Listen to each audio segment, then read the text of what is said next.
皆さんこんにちは。年一トラベラーアイアンウッドでございます。前回からデルタ航空のスカイマイルに関してご案内をしております。こちらのね、マイレージプログラム、メインで貯めてた時期正直ないんです。というのが、本当は僕、ノースウェスト航空のワールドパークスが美味しいなと思って入会して、結局そちらがもうすぐにね、もう1年も経たないうちにデルタ航空に吸収合併されちゃった。で、その後ね、美味しいところがどんどこなくなっちゃったんです。なんだけど、日本500マイルキャンペーンだけはずっと継続してくれてたから、ね、使い道がないけどどんどん貯めてた。貯めてたマイルがね、ほんと使い道なくて困ってる。そういう人は僕だけじゃなくて多くの方いらっしゃるんじゃないのかな。今回私がイスタンブールからバルセロナに関してね、どうしてもね、予約をせないかん状況に陥りましたので、もう一番にね、スカイマイル実は検索したんです。イスタンブール。で、行き先がバルセロナ。で、あの時ね、4月の27日出てこなかったので、とりあえず片道で、遅い日付で検索してみますわ。どんなものが出てくるかね、見てみましょう。はい、出てきました。あ、1万マイルやね。あ、なぜか19日だけダメですけど、あとはありますね。ちょっと詳細見ましょう。イスタンブールからアムステルダム経由ですね。これで1万で行けるんや。あ、ビジネスでも2万5千で行けるんや。これお得やね。そうなんや。ただ時間悪いね。夕方の5時55分で夜中着くん。こんなんダメやね。これ、これいい、これ乗れるのかな？乗れないんじゃないかな。朝の5時10分出発で、11時ね、昼前着くんだ。CDG だからパリやね。これも1万でビジネス2万5千か。いい時間ないのかな？あ、11時40分で夜7時20分。これ何これ？2カ所経由？これ一体どこ？最初がルーマニア。ルーマニアに行って、フランス・パリ行って、バルセロナ。すごいね。でもこれ2カ所経由で1万ってこれ美味しいですね。いや、今回はね、取りませんけど、なんかね、楽しくなりません？イスタンブールからルーマニアなんか行こうなんて思ったこともない年ですけど、すごいね。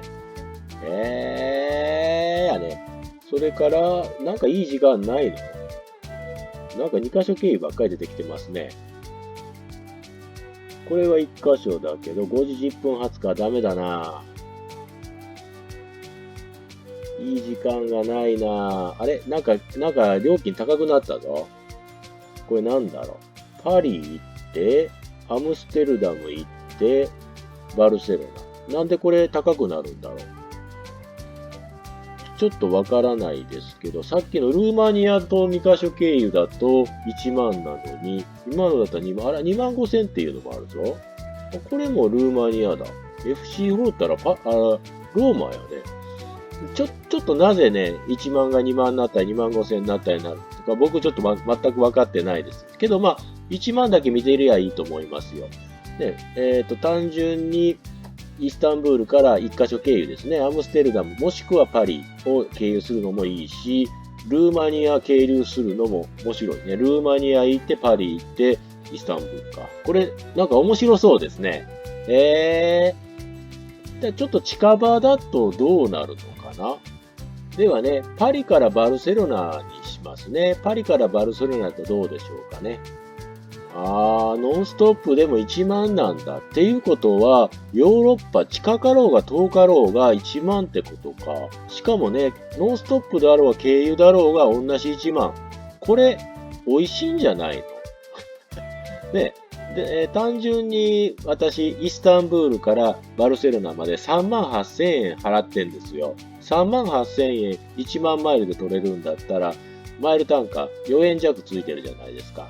で、しかもあれ、キャンセルも変更もできないチケットでしょ？そっか。ごめんなさい。スカイマイルはね、実はキャンセル変更できないんですわ。で、マイレージプラスの方はそれが効くので、今回の僕の場合は、よくよく考えたら、こっちで取ったらダメだったんやね。そっか。よかった。もうこれ以上失敗したらえらいことになるもんね。でもこれどうです？美味しいんじゃないの？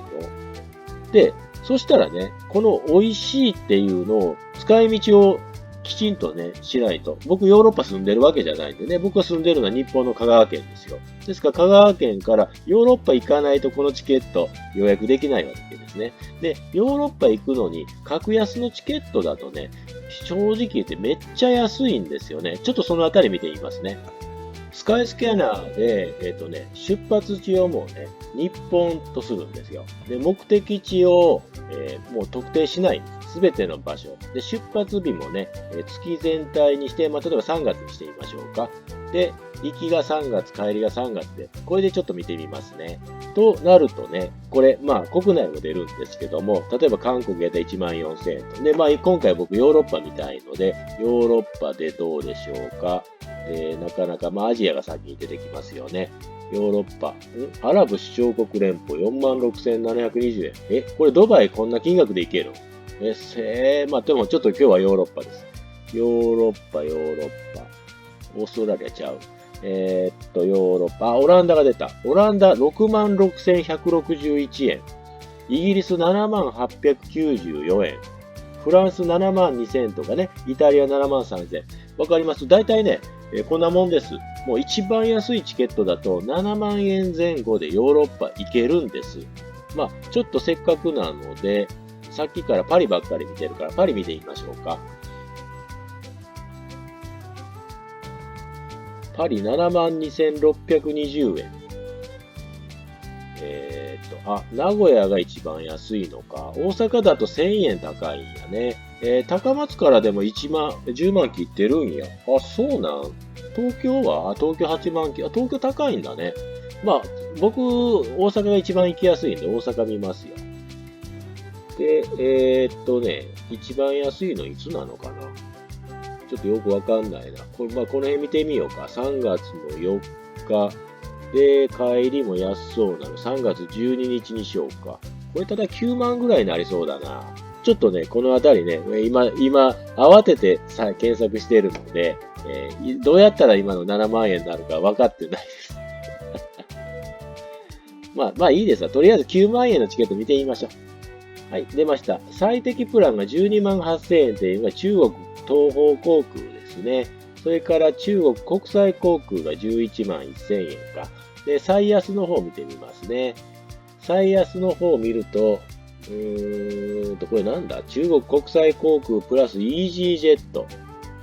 っていうことは、これヨーロッパ内で変なところで乗り継ぎしてるな。関西から上海、これは当たり前ですけど、上海からミラノへ行くんだ。っていうことはね、パリ行かずにミラノでやめた方が多分お得だと思いますわ。こんな感じでね、ヨーロッパどこでも行っていいんであれば、7万円とか8万円、場合によったらあるんです。で、超繁忙期でもね、10万強、12、3万出したら大体ありますよ。それでヨーロッパまで行く。で、ヨーロッパ内で周遊したければ、スカイマイルで1万マイルでね、好きな場所行きゃいいわけですね。さっきのだとミラノへやっと安く行けるんだったら、ちょっとミラノからバルセロナにしてみようか。ね。ミラノ、バルセロナ、12月17日ばっかり見てるんで、これで見ましょうか。どんなもん出てくんかね。楽しみですね。さあ、1万マイルは分かって。もうヨーロッパ内は1万マイルですよ。やっぱりパリ経由だね。なんで、ミラノからパリ経由でバルセロナで1万マイル。これ、いいじゃないですか。ね。イタリア行って、フランス行って、スペイン。僕はね、これ、見て楽しいな。だから、7万円ぐらいのチケットでヨーロッパ行って、その後ヨーロッパ内をスカイマイルで周遊するって。これだと、塩漬けになったマイルも使えるし、お得にヨーロッパ行けるし、一粒で二つも美味しいな、というふうなことを、いわゆる妄想ですね。こんな感じなんですけども、どうなんですかね。こういうヨーロッパからヨーロッパとか、もしくはアジアからアジアとか、こういった、スカイマイルとか、マイレージプラスの使い道をご紹介している人いるんですかね。いたらぜひ教えてほしいんですよ。っていうのが、あまりにも確一的な情報しか世の中出回ってないもんで、そうじゃない、いわゆる隙間の情報ってね、絶対あるはずなんですね。だから、なんかどっかに美味しい情報あるんじゃないのかなって。先ほどのね、僕スカイスキャナーの検索もしましたけど、もっと実はね、慣れてる人はいろんなことやってるんですよ。その話もね、そのうちします。まだちょっと僕自身が、消化しきれてないので、皆さんに紹介できるレベルになってないんです。ですから、そういったこともこれから先にご紹介していこうかなとは思っております。さあ、春になりました。春になったらね、僕実際に本当にヨーロッパ行くんです。ゴールデンウィークにバルセロナに本当に行きます。で、それに関して5月の3日に帰国します。私ね、若い方みたいに、海外でね、編集しながらアップするってそういう技持ってませんもんで、5月3日帰国してから、旅行記を上げようと思ってます。で、過去ね、旅行記いくつか上げてますけども、それは私が仕事として作っている、YouTube チャンネルの方で、こそっとね、遠慮しながら趣味の世界も紹介してたんですけども、今もうこっちね、全開でやりますので、旅行記結構長くなります。長くなるので、5月3日からは金曜日の7時は買えませんけど、その間ね、1週間に1回じゃなくて、2回とか3回とか上げていこうと思ってます。で、それまでに、いわゆる事前準備編ということでお届けいたします。次回はね、ホテルをね、僕どうやって撮ってるのかっていう話をしようと思ってます。ぜひね、チャンネル登録していただいて、この先ね、ヨーロッパ旅行、僕、ポンコツ野郎だから、いろいろ失敗します。その失敗を見ながらね、笑ってやっていただいたらいいんですよ。で、皆さんは失敗しないようにって反面教師で見ていただければ、弱小 YouTuber でも上げていく価値はあるのかなと思ってますので、ぜひよろしくお願いいたします。